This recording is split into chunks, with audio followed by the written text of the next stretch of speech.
Grande, haciendo la presentación del caso. Bueno, muy brevemente porque ya hablé demasiado. A mí me parece que es importante que tengan una referencia de algunas cuestiones de la historia de la psicología y de la psicología social. El fundador de la psicología social lo fue también del psicoanálisis en Argentina, Enrique Pichon-Rivière. Y además el que inicia lo que podríamos llamar la desmanicomialización, que sigue siendo un movimiento muy importante, más allá de que, bueno, no en todas las provincias ha sido igual.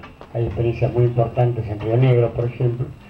En Capital Federal seguimos sosteniendo los manicomios, ahora con el agravante que el jefe de gobierno pone explícitamente los manicomios al servicio de empresas privadas. Bueno, una cosa que no tiene por qué importarle mucho. Lo que sí le tiene que importar es que en la época de Onganía, que fue una dictadura militar que echó al gobierno de Arturo Illia, estoy hablando del año 1966, había una ley del ejercicio profesional del psicólogo. Mejor dicho, había una ley de salud, que era la ley 17.132, donde los psicólogos eran considerados auxiliares del psiquiatra. Auxiliares del psiquiatra. O sea que ningún psicólogo podía trabajar en forma autónoma, y retomando lo que dije a la mañana, estaba en realidad sometido al psiquiatra. Hubo muchas luchas y en el año 1985, se legisla la ley del ejercicio profesional del psicólogo, donde el psicólogo tiene una ley, donde es un profesional autónomo, no solamente el psiquiatra, ¿no? Es decir, eso habla de una maduración importante de la práctica profesional del psicólogo. Y yo recuerdo haber marchado junto a Silvia Chervetti y otros compañeros a favor de la ley del psicólogo. Años después, con el auge de la psicología social, que viene a llenar un campo que la psicología clínica dejó mucho tiempo abandonado, que el psicoanálisis dejó abandonado, aparecieron juicios de psicólogos y de colegios de psicólogos contra psicólogos sociales. Yo fui testigo en el juicio contra Mirta Diamante y Alfredo Moffat, y por mis escritos y mi defensa de la psicología social fui declarado persona no grata por 2 colegios de psicólogos. Creo que el enfrentamiento entre la psicología social, la psicología y el psicoanálisis es otro de los artificios o artefactos de la cultura represora. Por lo tanto, hemos tratado siempre de recuperar el pensamiento Pichon-Rivière para el psicoanálisis, para la psicología, y algo de eso está pasando.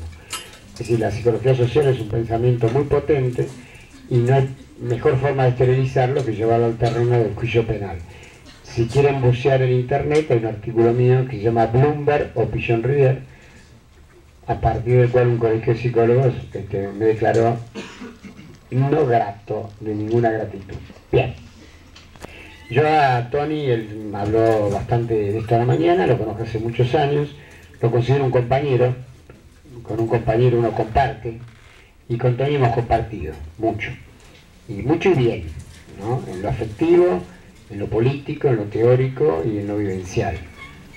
Cuando empieza el CIPS, yo me entero por Facebook, fuente de Razón y Justicia, y a partir de eso, bueno, muy contento de venir acá, escuchar a los compañeros que son heterogéneos, que son diferentes, pero no son incompatibles, para que vea hasta dónde este nuevo ECRO, el esquema conceptual referencial operativo que propuso Pichon-Rivière, se enriquece continuamente con distintos aportes. Yo quiero decirles que además soy psicólogo social, el título me lo dio la Escuela de Psicología Social de La Plata, que dirige Mirta Diamante y cuyo asesor académico es Alfredo Moffat.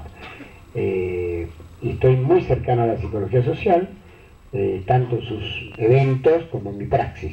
Así que es un enorme placer poder estar acá para escuchar a estos queridos compañeros en su ponencia. Bueno,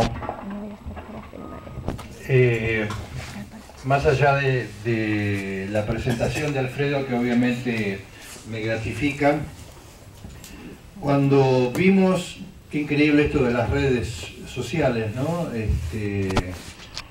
Cuando vimos que se estaba armando acá en la facultad esta propuesta de armar un congreso nacional de estudiantes de psicología, dentro de nuestro grupo, mi compañera Lorena Marinelli es psicóloga social, mi compañero es Ariel Fernández, es psicólogo. También tenemos la colaboración aunque sea a distancia del grupo, de la doctora Alicia Niemetz, hace muchos años que trabaja en Zapala con todo lo que es violencia. Dijimos, bueno, a ver, no quedaríamos como sapos de otro pozo en un congreso de estudiantes de psicología clínica, a aportar cuestiones que tengan que ver desde la psicología social, donde estamos trabajando y donde hemos creado y lo estamos construyendo permanentemente, esto de una propuesta, una mirada desde el grupo.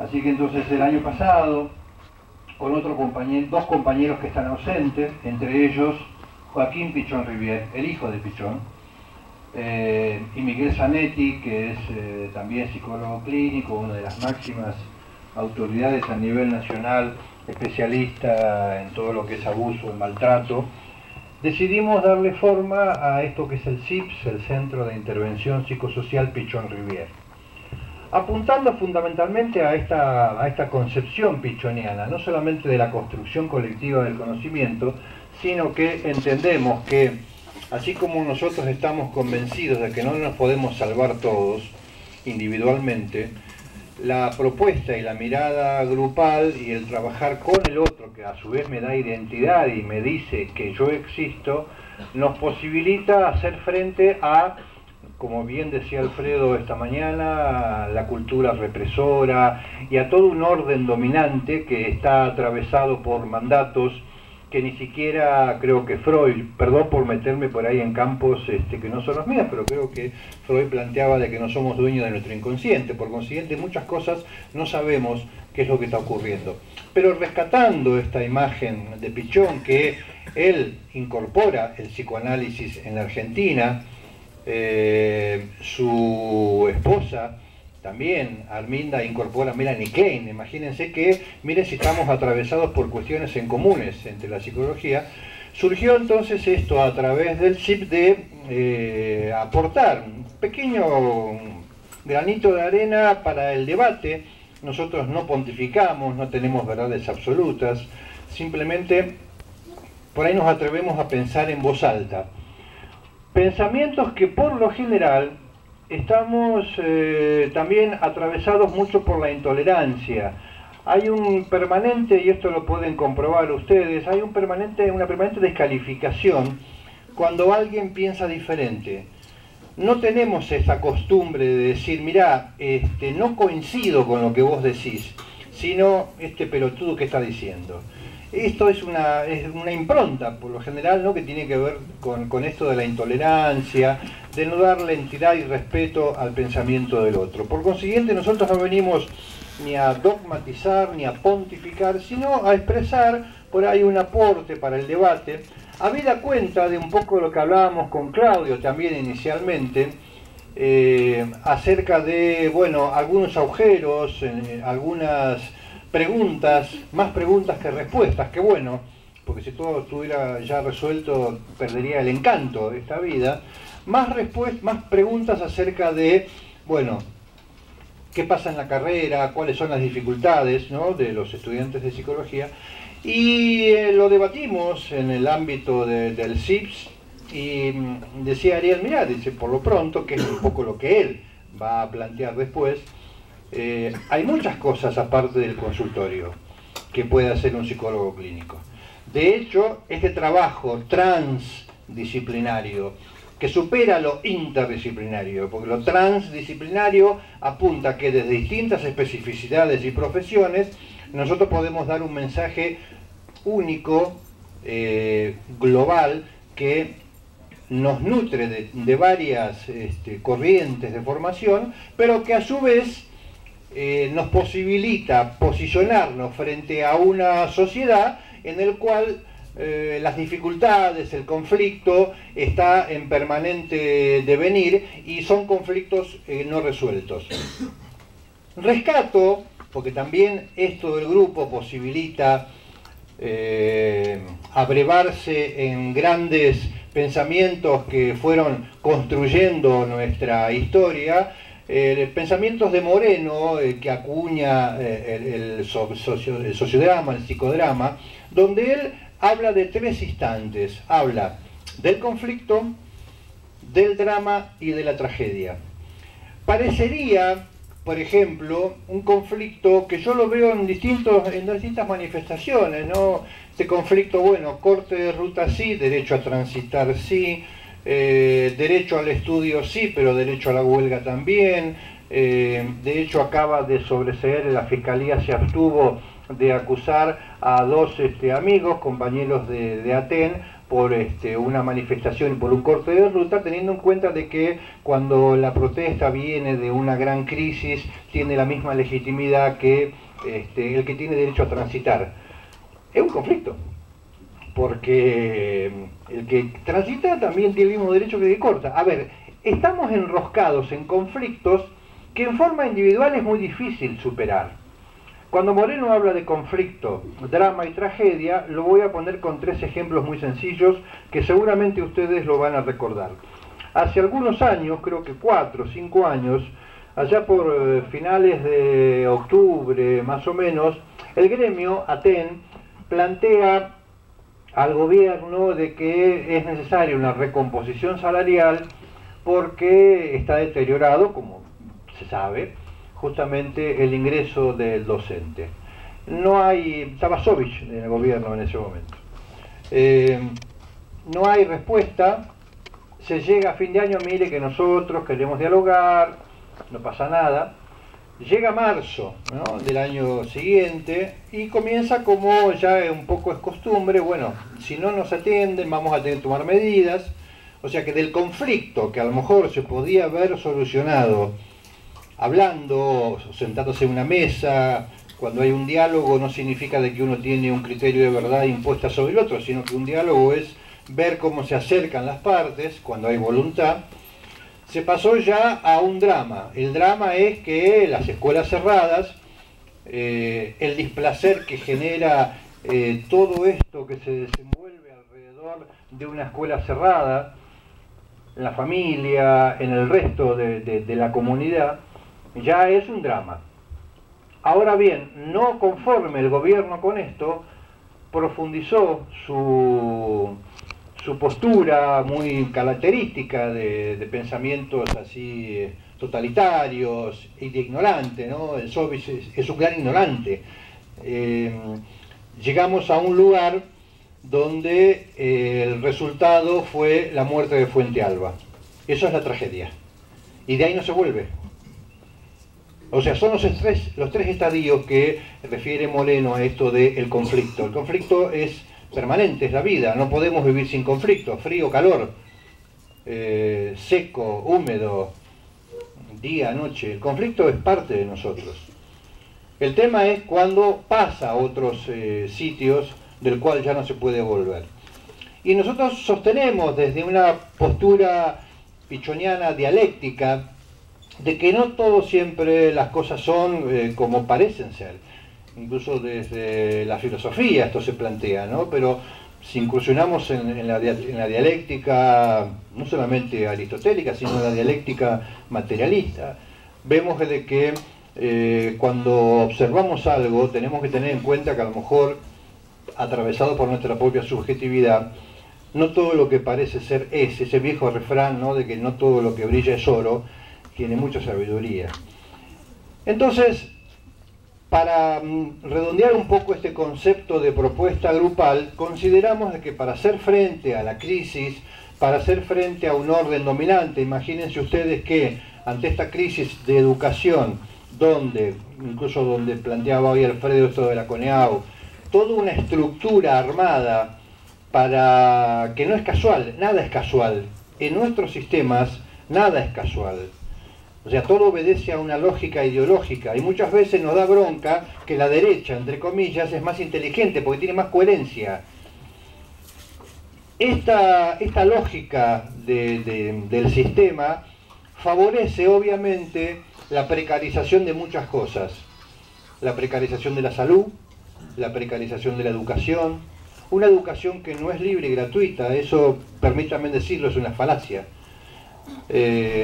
Una educación pública, tomando una frase de nuestro compañero, amigo, maestro Vicente Cito Lema, cuando yo lo escuchaba decir de que la educación pública es una educación contracultural. Lo que estamos dando es educación estatal, brindada por el Estado. Y si nos ponemos a pensar, no toda la educación que se repite es contracultural, al contrario, profundiza un poco más el modelo. Pero lo terrible es que en los eslogans que se apropia la derecha, muchas veces de los pensamientos progresistas o de la gente que quiere el cambio, habla de no, porque la educación libre y gratuita y aportamos tantos miles por tanto y tanto del Producto Bruto. Sí, sí, pero nosotros lo que cada vez vemos es que hay más deserción, lo vemos ahí en la universidad, el 60% queda en primer año, las deserciones permanentes en primaria y en media. ¿Y quién se favorece con esto? Obviamente el modelo dominante. No es casual, por más que algunos discutan, de que el auge y el aumento de la actividad privada va en, no sé si en proporción, pero casi parecido, en detrimento de lo que es lo comunitario. Nuestra mirada entonces es que no podemos hacer frente en forma individual a un sistema que tiene coherencia. Y esta coherencia es evitar que nos juntemos. En la época de los militares, muchos y muchas no habían nacido, aquellos que padecimos, por eso Neuquén también dicen que es muy quilombera, porque ha sido refugio de muchos exilados que vinimos en la época, en la década del 70, donde había una posibilidad, había un horizonte, había una perspectiva, más allá del modelo imperante, uno podía avanzar. Este modelo apunta desde esa época, profundizado por el menemismo, que en algunos aspectos se mantiene, apunta a el sálvese quien pueda, salvate vos mismo. No es casual que a partir de la década del 60 hemos sido invadidos por un montón de propuestas, incluso libros. Curate el cáncer vos en 5 días, libros de autoayuda que tienen que ver con primero ponete vos bien y después vas a poder, en fin, toda una propuesta ideológica que apunta al individualismo. Entonces, para terminar, nuestra idea es que la única manera de hacer frente a este sistema en el cual es una lucha revolucionaria, es una lucha de vida o muerte, porque son ellos o nosotros, no hay otra. Y son nuestras generaciones. Cuando nosotros vemos que el modelo apunta hacia la precarización de la enseñanza, el modelo quiere personas cada vez más idiotas, más fáciles de manejar. Sovich en su momento quería un secundario con carencia de matemática, lengua y otro más, porque decía, no puede ser que vengan de afuera a trabajar, a levantar la cosecha y nuestros chicos no tengan trabajo. Tal vez muchos no lo sepan, pero esa era la propuesta de armar un secundario con esta precarización. Ustedes dirán, no, no es casual, el modelo apunta a eso, por eso somos o ellos o nosotros. Y el modelo avanza porque estamos todos divididos. Me acuerdo de un chiste, yo soy del culto cristiano, vos sos del culto judío. Si yo no te toco el culto, ¿por qué vos me toca el mío? Pero más allá de esto, tiene que ver con que este sistema, en el cual hay mucho displacer, hay mucha tristeza, hay mucha angustia, este sistema profundiza nuestras contradicciones. Y nuestras contradicciones nos impiden ver que somos todos seres humanos, que tenemos las mismas necesidades, más allá de los matices de razas, culturas. Todos tenemos las mismas necesidades de protección, de afecto, de amar, de ser amados, de ser reconocidos, de avanzar. Y la única manera de poder trabajar en este sentido es en grupo. Eso no significa de que ustedes ya tienen que eventualmente, lo que estén por recibirse, no hacer consultorio. No, digo que hay otras propuestas también. Y que hay otros caminos posibles en grupo para poder enfrentar. Hoy Alfredo hablaba de la sobredemanda, yo creo que sí, más de una oportunidad. De hecho, el Instituto de Seguridad Social de Neuquén